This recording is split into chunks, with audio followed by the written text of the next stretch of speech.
The 12th short story is Some Stately Homes of England, and what is hidden behind their doors.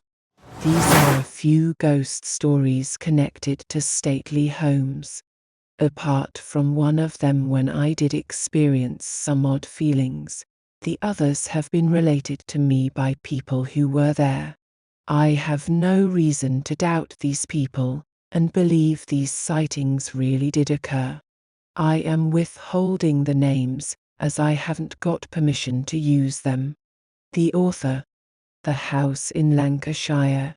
I visited this large country house with a group of people from a club in the next village. There were about 20 of us.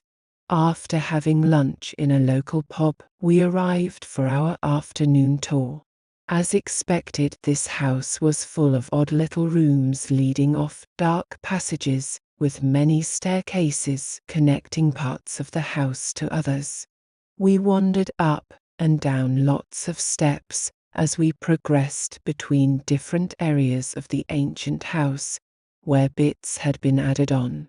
We were shown the priest hole near an old well from which the household had drawn their water. I must admit, just looking at the priest hole made me feel claustrophobic. It was so small, and I felt scared when thinking about being shut in there while being hunted for by the anti-Catholics. It was the little sitting room that made me uncomfortable. I felt as though some long ago woman fell or was pushed out of the window. I asked, as I always do, if the house was haunted. The answer I got was curious. At the time we were standing in the Great Hall, a place where the Lord and his lady entertained their guests. Looking up, I saw a minstrel's gallery. The guide began to tell us a story about this room. Apparently a previous group were being shown around the house. One of the visitors, fairly disabled, decided she would allow the others to go on without her. She sat quietly on one of the chairs to wait. When the rest of her party returned, they apologized for taking so long and asked her if she was okay. "Oh yes," she replied. "I wasn't bored." A little girl came in. She was dressed in a sort of fancy dress, long and made of some sort of woolen fabric. She danced around and sang to me. She also chatted away, although I couldn't understand what she was saying because it sounded foreign to me. The guide then explained that the woman had met and seen the little French girl from the 17th century. She often appeared to entertain visitors, but as in this case, she almost always performed when someone was on their own. A large house in the south of England. My husband and I were staying locally and decided to visit this magnificent stately home, still occupied by the same family, and still is. We joined a group to be taken around the house. At the end of the tour, I asked our guide if the place was haunted. "Oh yes," she said. "The present owners keep a ghost book into which family, staff and visitors are encouraged to write down any experiences they'd had." I understood the current owner was looking for repeat appearances and dates. I then asked this lady if she'd seen anything. Her story was fascinating. She had been showing a group of visitors around.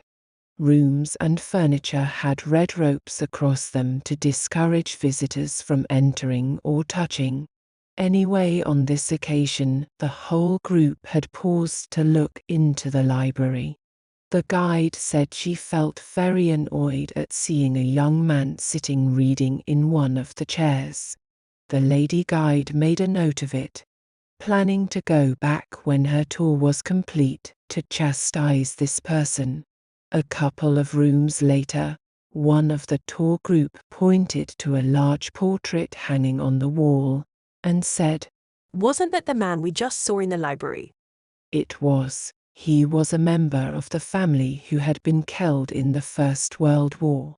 When the guide went back, there was no sign of him, but everyone in the group of about 12 had seen him. My mother, who was staying at a large country house in Scotland. This happened many years ago, probably in the 20s or early 30s. My mother was a guest in the house, and the owner was expecting a large party. I think they were going to the Bremer Games. They would certainly be dining in the house, and probably attending a ball there while staying there. They were a bit short of staff, and so Mother offered to help out. She was given a pile of linen and asked to make up a couple of beds.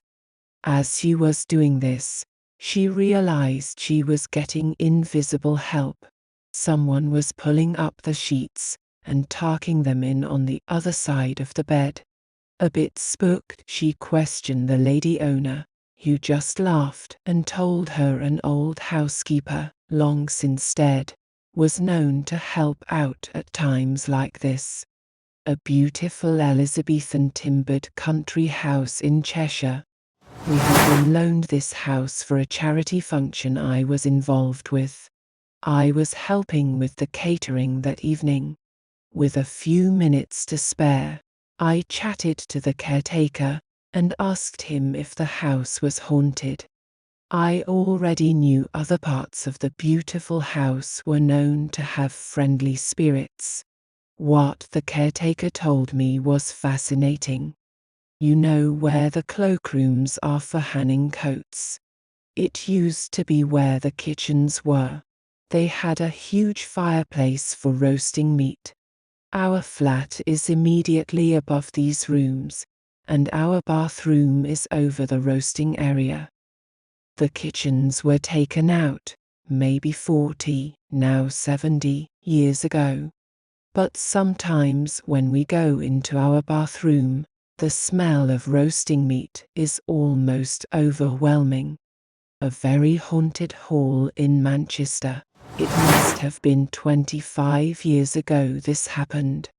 At the time my friend told me this, the house was empty except for the odd piece of furniture.